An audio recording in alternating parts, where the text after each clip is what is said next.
So my goal here is to demonstrate that it is an analytic truth that empirical science can never necessarily give a complete description of reality.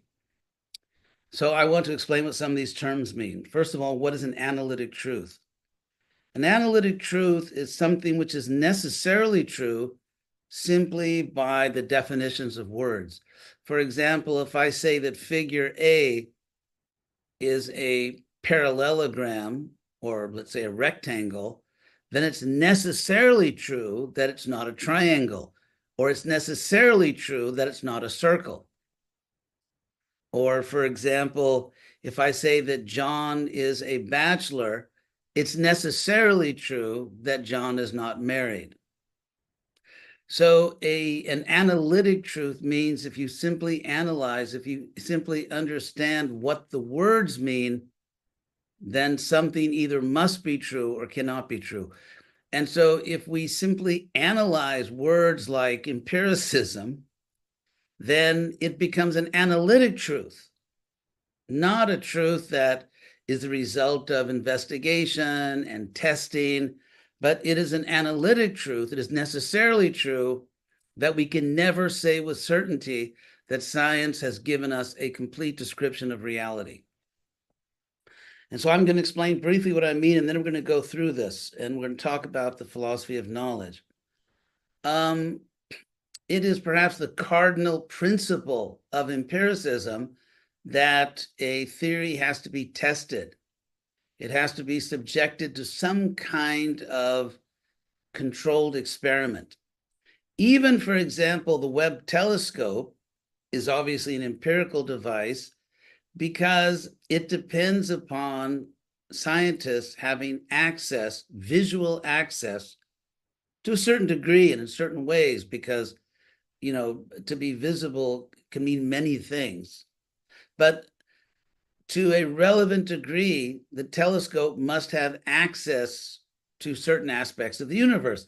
Now, to have access to something, to be able to look at something, is a kind of control. For example, let's say another person is not under your control. You can't simply walk into their house. You can't simply barge into their office. You can't demand to see that person. So even having visual access to someone or to something is a type of control. So obviously, if you try to investigate the universe through controlled experiments, you can never know with certainty, or you can never necessarily know things that are beyond your control. So when we empirically study the universe and say there's nothing out there which we could call divine or spiritual, that's like taking a thermometer out into the world and then saying there's nothing in the world except temperature. It's absurd. It's silly. And so, because empiricism depends upon the controlled experiment, it can only study things that scientists can control, and it cannot study things that scientists cannot control. So logically, we have no grounds on which to say a priori, that means before investigation, before offering any proof, that nothing exists in the universe except things that we can control. If you make that statement, it's not an empirical statement, it's a philosophical statement, and it's a pretty silly one. So that's the first thesis, and we're going to get into this, that the empirical method analytically, by the definition of what it is, can never necessarily give a complete description of reality. And when we want to study things that are perhaps greater than ourselves or simply non-empirical, then going back to the language of the school of Aristotle, roughly 2,500 years ago, we have physics and we have metaphysics, that which is beyond physics. So let us continue. Fortunately, many of the most famous philosophers, including philosophers of science, have admitted what I just said. So here are some quotations. For example, one of the most famous philosophers of our time, John Searle of Berkeley, in a book published by the MIT Press, said, "I believe in the physicalist worldview. This is just my religious faith. And I think that physicalism is probably just my religion." That's coming from an atheist, physicalist, very famous philosopher, unquote. Here's another quote from a very famous atheist philosopher who passed away very recently. Quote, "There is a strange inversion in religious fervor. Those who possess no faith, no supernatural beliefs, are often the ones who hold their views most fiercely and with the most unshakable conviction. It's as though atheism itself were a kind of religion, demanding no less faith than theism." Unquote. Here's a quote from the notorious Dawkins from his book, The God Delusion. Quote, "My faith is that science works. This may seem like a kind of religious belief, and in a way, it is." Unquote. Another quote from, in this case, one of the great historians of religion from the 20th century, and a friend of the devotees, Houston Smith, very famous. His books were used everywhere as textbooks. Quote, "In the modern West, scientific materialism has become a de facto religion, promising a complete understanding of reality," unquote. Here's one from Thomas Nagel, the very famous atheist philosopher. "I want atheism to be true. It isn't just that I don't believe in God. I hope there is no God. I don't want there to be a God. I don't want the universe to be like that," unquote. So at least these people were philosophers. Scientists often, and I don't mean most scientists, but the ones who tend to be the loudest in public, scientists often know so little about philosophy that when making philosophical claims, they naively believe that they're making scientific claims. So I want to put all this in historical context. Literally for thousands of years, you could say, at least a few thousand years, throughout Western intellectual history, everyone had the common sense to understand that there are two different dimensions to reality, a physical and a metaphysical dimension. And this language, by the way, goes back to the school of Aristotle. So one person who espoused this was Galileo, who's often depicted as this heroic opponent of religious fanaticism. Why he was actually tried and put under house arrest is a very different story. If you know the real history, basically is because he was incredibly obnoxious and publicly tried to humiliate the Pope. The church, by the way, at that time was actually keenly interested in heliocentrism. But anyway, even Galileo said famously that religion can tell us how to go to heaven, but it cannot tell us how the heavens go. In other words, they can do theology. They should not try to do astronomy. So even Galileo said that. So the attempt of physicalism masquerading as science, the attempt to monopolize knowledge and tell us whether there even is a heaven to go to, it's sort of an equal and opposite fanaticism. As the philosopher Hegel pointed out, the dialectic, thesis, antithesis, and of course Newton talks about the third law of motion. Every force creates an equal and opposite force. Plato talks about one political extreme producing its opposite extreme, so that anarchy produces tyranny, tyranny produces anarchy, and so on. Or Galileo, who actually first talked about the pendulum effect. So they're all saying the same thing, really. And so you have this history of a very oppressive, fanatical religion in Europe, and it produces its equal and opposite extreme, a fanatical, irrational scientism, or the fanatical claim for the powers of science. And so, in a sense, what I'm arguing for here, and I'll say more about this, is that after this aberration, where the historical balance, which actually lasted practically 2,000 years, where physics and metaphysics, which means what is beyond physics, were seen as simply two branches of knowledge, that a complete understanding of reality required us to understand both. Of course, with the rise of science, scientific revolution, the church began to intervene in science, and when science started to stray from church doctrine, they opposed it. This produced a reaction. Power corrupts.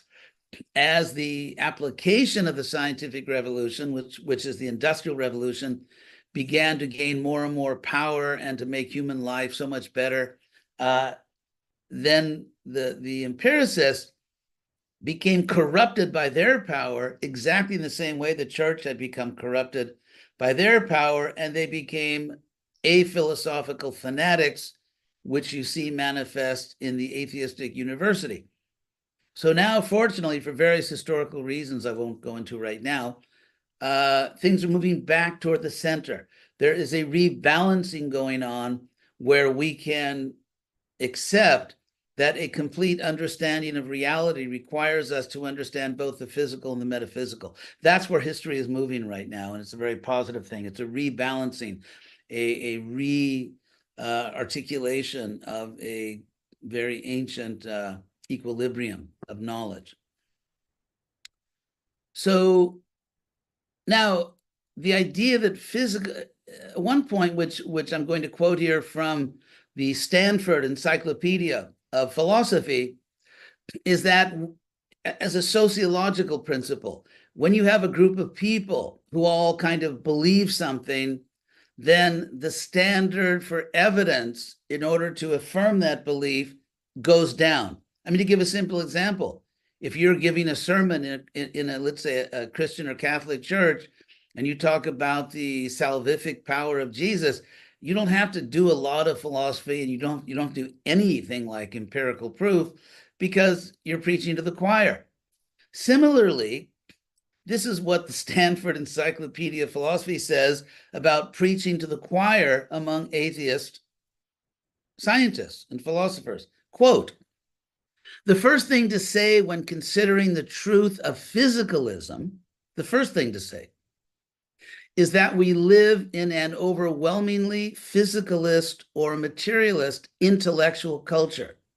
Thus, as things currently stand, the standards of argumentation required to persuade someone of the truth of physicalism are much lower than standards required to refute it."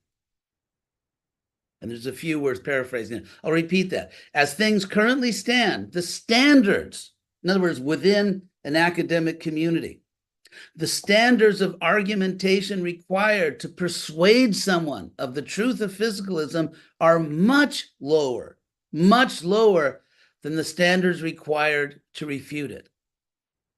So the general point is, if you already believe or want to believe something to be true, you are likely to accept fairly low standards of argumentation for its truth. And I already quoted some of the most, perhaps the most famous atheist philosophers of our time, who at least had enough decency and intelligence to admit that atheism or physicalism is their religion, because a priori, you can't prove it. Maybe I'll just say a word about that, why it's actually logically impossible to prove empiricism. The nature of empiricism, and this is called in philosophy, it's called the problem of empiricism, is that you can show a very, very high probability, but you can never absolutely prove something. Let's say, for example, it's a scientific fact that there are no unicorns wandering about, let's say, the state of Massachusetts. Now, no one's ever seen a unicorn in Massachusetts, and therefore it seems extremely probable that there are no unicorns in Massachusetts. However, it's not necessarily true. It does not violate the rules of logic to say that there is a group of unicorns that are so shy about human contact, they've been very cleverly hiding from humans for centuries. That is not a contradiction in terms. It's not like saying there's a square circle or that John is a married bachelor. There's no linguistic contradiction. Therefore, it's logically possible, even if empirically it's extremely unlikely. So anyway, moving on. One of the persons who, perhaps the scholar who most famously and most powerfully showed that scholars tend to come to conclusions, especially when it's groupthink, when like, if you don't think this way, you're basically not going to get a job in a good university, your papers won't be published, and so on. So the person who most powerfully pointed out that scholars, including scientists, are not simply arguing for things or coming to conclusions based 100% on the evidence, the person that showed this is Thomas Kuhn. In his very famous book from the 1960s, The Structure of Scientific Revolutions. And what he showed is that there are no rules. There are no rules for, and this is again from the Stanford Encyclopedia of Philosophy, there are no rules for deciding the significance of a logical problem in a scientific paradigm. For example, I pointed out a logical problem in the scientific paradigm, namely that that a priori, by definition, can never investigate things that are greater than human beings. And therefore, empirical science can never rule out such things because their methodology does not allow them to study such things.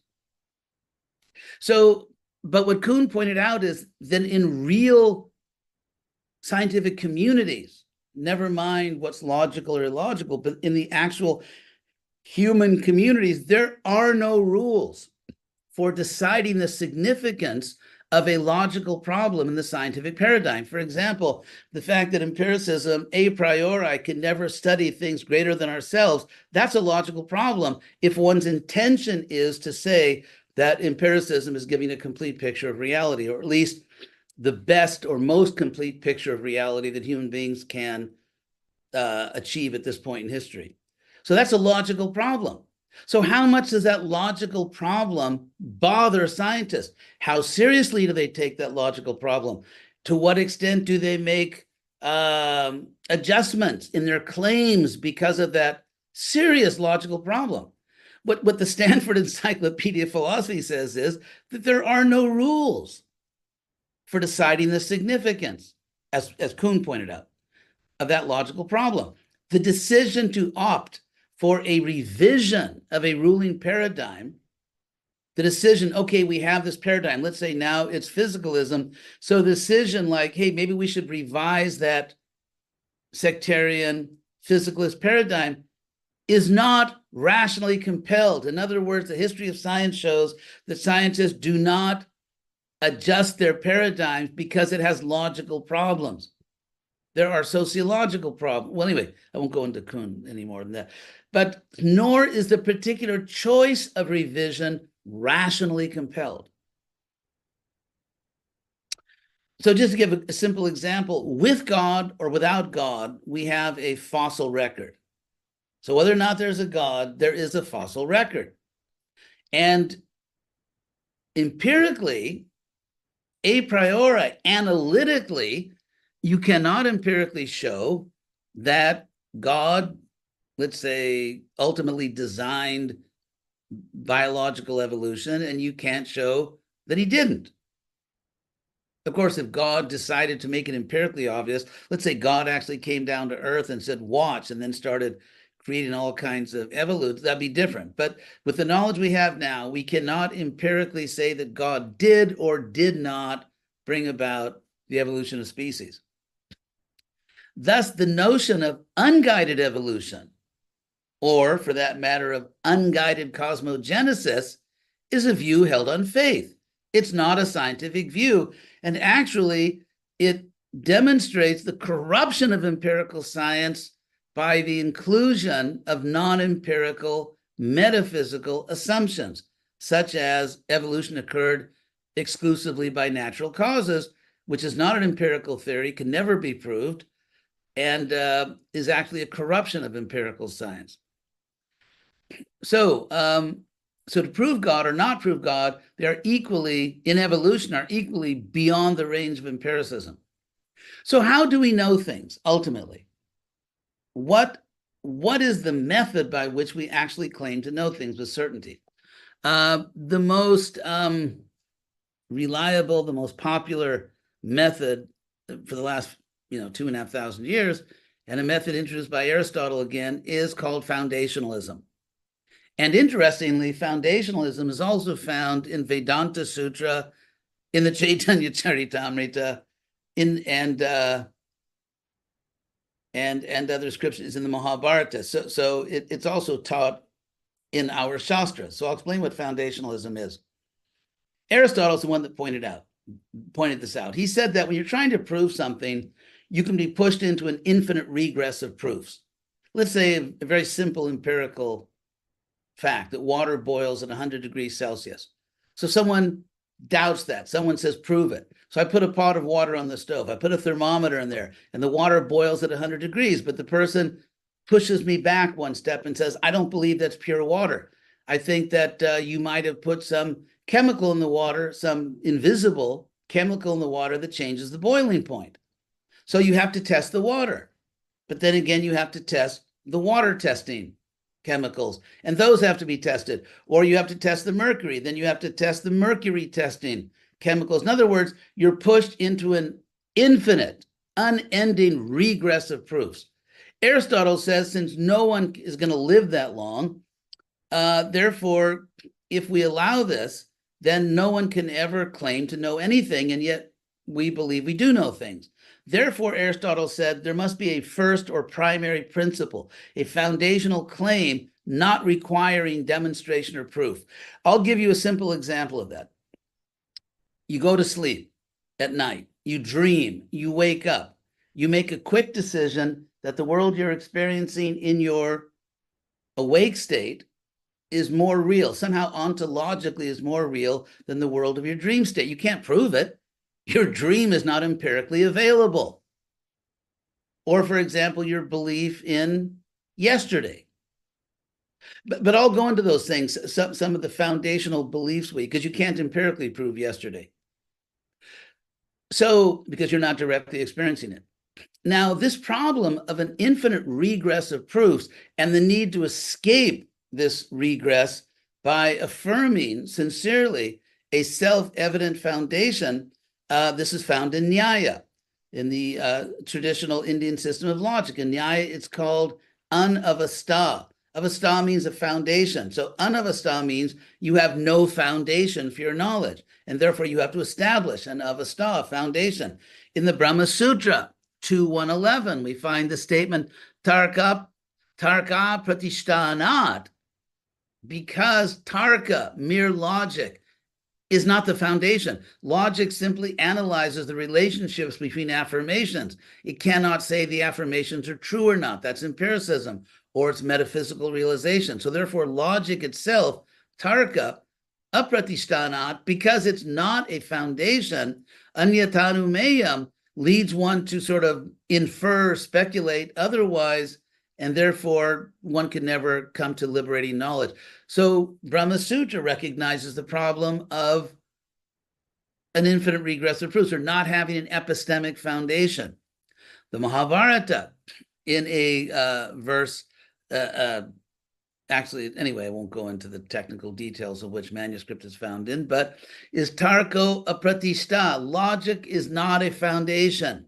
And then, of course, Shrutayo Vibhina, there are various scriptures and so on. But let's just focus on that first part of the verse, that tarko apratishta. Now, Lord Chaitanya quotes the same thing. Lord Chaitanya quotes this in the Chaitanya Charitamrita, in verse 2:17, 186, that tarko apratishta, that logic is not the foundation. And so the need for a pratishta, now Lord Chaitanya will say that swata pramana Veda, just as Aristotle said that you need a self-evident truth, which will be the foundation on which you build, just like when you're building a house, no foundation, no house. So Lord Chaitanya preached both to Prakashananda and to Sarvabhauma. I won't give the verse numbers here, but you can look them up. He said, Swata Pramana Veda. Veda, in the larger sense of Veda, including Bhagavad Gita, is evidence.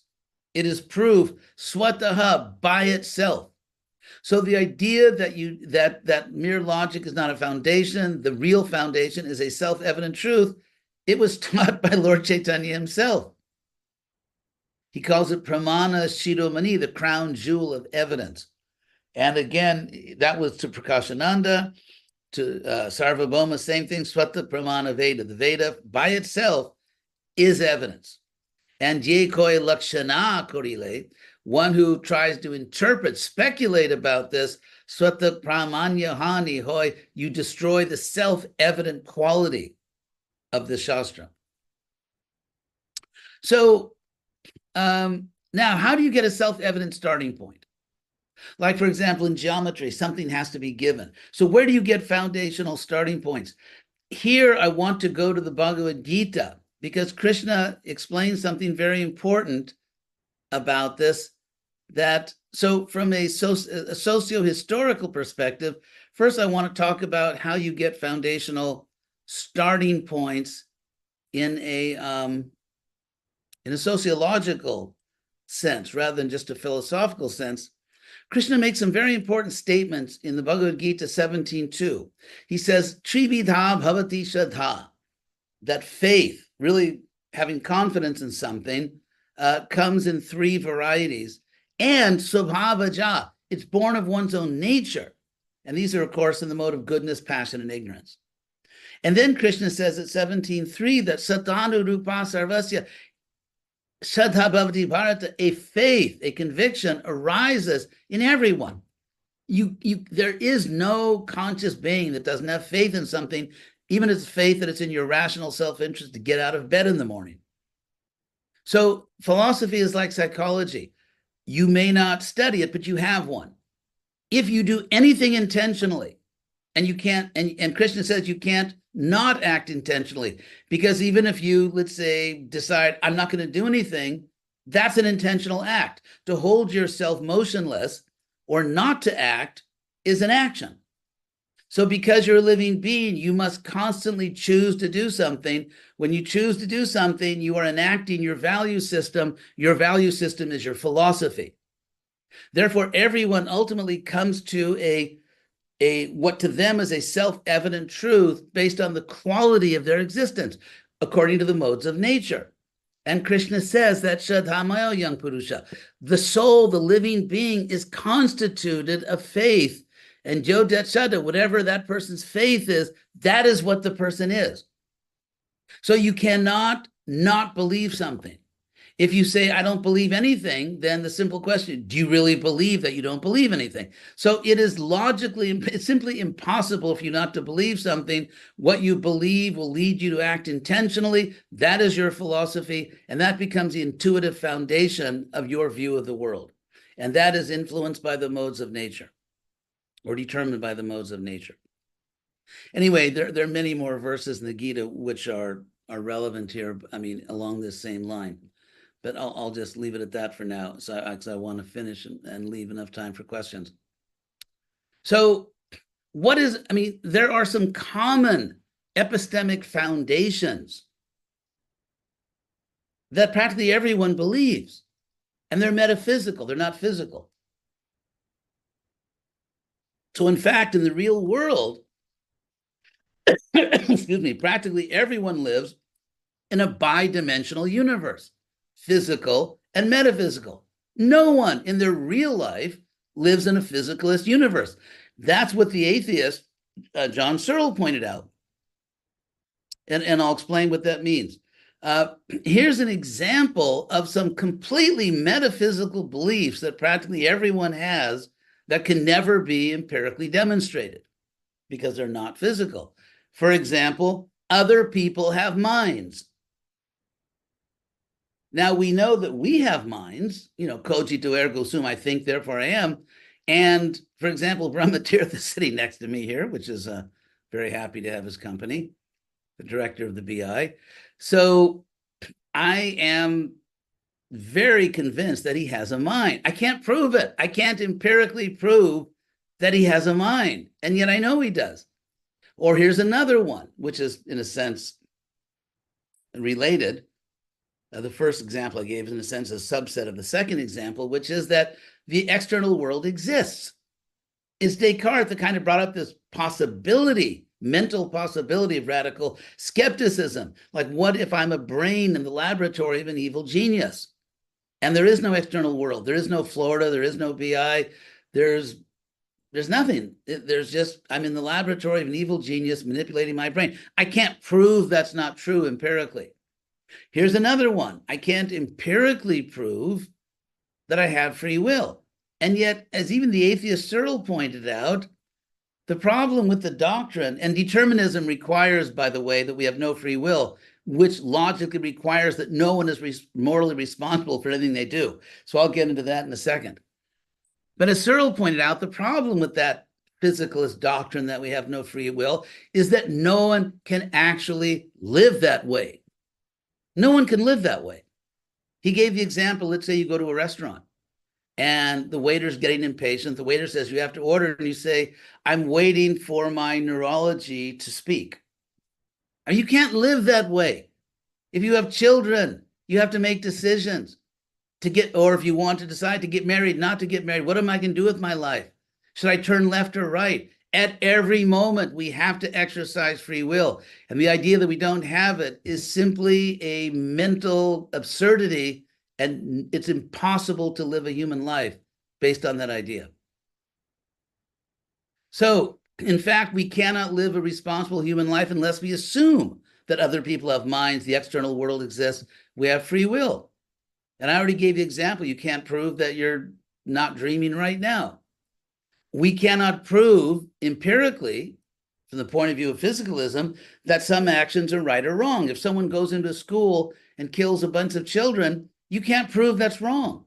That was David Hume's point. You can't get an ought from an is. You can't get it empirically. You can get it metaphysically, because metaphysically it makes perfect sense to talk about moral principles. It makes no sense at all to talk about them from a physicalist perspective. Or, for example, we talk about human rights, totally metaphysical. But human rights entail human duties, and both are metaphysical. A person who understood this was Thomas Jefferson in the Declaration of Independence. We hold these truths to be self-evident, philosophical term, that we are created equal, endowed by the Creator with rights, because Jefferson was avoiding Hume's challenge that you cannot derive a metaphysical principle from a physical principle. Therefore, the Declaration of Independence, written by very smart people, avoids that philosophical problem by deriving the metaphysical principle of human rights from the metaphysical source of a non-material creator. So I'll start to sum up, leave time for questions. Physicalism is incoherent and hypocritical since practically every physicalist accepts that there really are objective metaphysical items, such as human rights, duties, free will, moral obligations. A physicalist worldview has no room for free will, thus eliminating moral responsibility. Despite, I think, just like hopeless attempts, you find philosophers that they're called compatibilists, that objective moral principles are compatible with a physicalist worldview, and their arguments are pathetic. I mean, I'm embarrassed for them. And these are people that actually hold positions in respectable universities, but their arguments are they're just sort of non-arguments. The person who had the courage to see this, that if you remove God, you can no longer justify moral principles, was Nietzsche. Not my favorite philosopher, but at least he had that integrity to understand that if you remove God from the scene, there's just moral chaos. So another point I want to make is that let's say someone says, prove God. There's a principle in science called experiment design, isn't it? In other words, you design experiments according to what you're looking for. So you don't search for galaxies with microscopes. You don't study microbiology with telescopes. You don't measure molecules with thermometers. So the instrument and method of empirical investigation must be appropriate based on what you presume to be, either what you know or presume to be the nature of that which you're trying to detect, study, or whatever. So again, you would never choose empiricism to study whether or not there's a God. That would be a terrible, irrational, unscientific choice, because in trying to find God or even a soul, we're trying to find higher beings who obviously cannot be detected necessarily by a methodology that depends upon controlling that which you're studying. So therefore, the notion of empiric epistemic hegemony is fundamentally irrational. Then there's something called sensus divinitatis, divine sense or perception, which is attributed to Calvin, not my favorite theologian, but still a good point that actually, and this is also there in our teachings, that we have within us the ability to know God, a divine sense. And so I won't go into that now. I'll just conclude by saying, and then if you have any questions, the prestige of empiric science really rests on its explanatory power and especially on its practical applications. If there are no practical applications, the explanatory power of science would impress a lot fewer people if we didn't have all kinds of machines and technologies and medicine and everything we've got. So analogously, Krishna consciousness gives us extraordinary explanatory power about the metaphysical realm. And the practical application of this philosophy transforms lives very dramatically. So in the historical aftermath of dominant Western religions that seem to cause at least as much harm as good to society, intellectuals went to an opposite extreme called physicalism. And this pendulum swing towards from irrational religion to equally irrational physicalism, equally fanatical. Plato talks about this effect of political opposites leading one to the other, that tyranny leads to anarchy. Galileo talks about it as a pendulum effect. Newton talks about it as his third law of motion. Hegel talks about it as the historical dialectic. So in an age when many reject fanaticism in both its metaphysical and physicalist forms, this historical pendulum is moving back toward the center, giving hope for a reunification of physics and metaphysics, a harmony which existed for thousands of years before the equal and opposite fanaticism of physicalism took over the universities. So by this cooperation for the greatest well-being for human beings and all of nature, what the Bhaktivedanta Institute is doing is restoring the unity of knowledge, the equilibrium of physical and metaphysical knowledge, getting away from all kinds of fanaticism. The BI seeks to restore pure science, free from the poison of religious fanaticism, whether it's theistic or atheistic. And so when science is freed from this poison of theistic or atheistic fanaticism, which is not science, we can easily restore the balance between physics and metaphysics, a balance which goes back to the time of Aristotle, even to Plato. So thank you very much. That's my little talk. Now, if there are any questions. Thank you very much, Dr. Resnick. There's certainly plenty to think of, and there's been quite a few questions. We may not be able to cover them all. I'm going to start with one that came in close to the end because I think it helps to summarize some of your concerns. And it says, we see fields of medicine, physics, engineering, management in the world around us. Is it that philosophy isn't distinctly seen around and therefore may be considered less relevant to our lives? Yes. In fact, intellectual historians have noticed that one of the reasons that we're getting this extremist materialism, which is degrading society, is that scientists have lost the habit, which they used to have in the past. It's especially going back to the 18th, 19th centuries, even the beginning of the 20th century, that scientists were also philosophers. And therefore, they could do their studies, do their empirical work, and then explain what they'd done, not only technically, but in terms of its relevance to humanity, its relevance to human flourishing, and how it interacts with other modes of knowing. So yes, it's a very dangerous and destructive tendency which comes from pride. Because if you think you have hegemony, if you think you're the only game in town, then why study philosophy? Because we explain everything. So this is actually a degradation of human scholarship. And so again, we want to restore this balance and bring philosophy back in. Thank you very much. An early question that we received was why historically the churches were not supporting the early scientists. Well, they did. Actually, the church was the main patron of the early science. And all of the first great scientists were very religious. I mean, Bacon, who sort of established the scientific method, was a monk, a religious monk. Newton was very religious. They were all Copernicus discovered his heliocentric model inspired in Platonism. Plato's analogy that God is like the sun. So why not God in the center? Why not a heliocentric system? So the turn away from this balance is just due to vanity and pride. And like Prabhupada said, we want to lord it over the world. Science, the empirical method, gives control over nature, and therefore the scientists have been seduced and corrupted by this attachment to power, and they want to sort of, put down any competing ideas. So there's no rational reason. It's all about let's say, the lower nature of human beings has resulted in this fanaticism. You mentioned the quote from Chaitanya Mahaprabhu that Shastra is self-evident.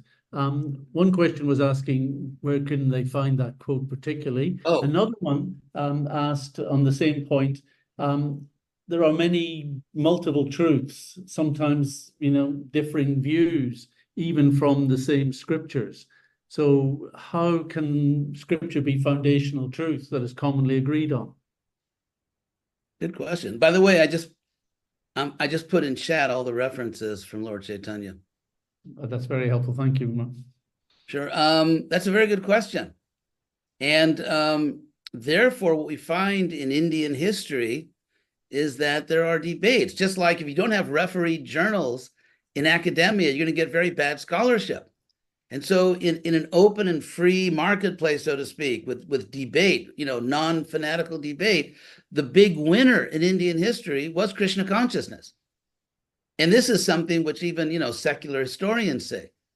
If you look at the history of Indian religion, you find that there were, furious debates between Buddhists and the Karma Mimamsakas were very important, the Shankara, the Vaishnavas. They were all going at it at a very sophisticated level.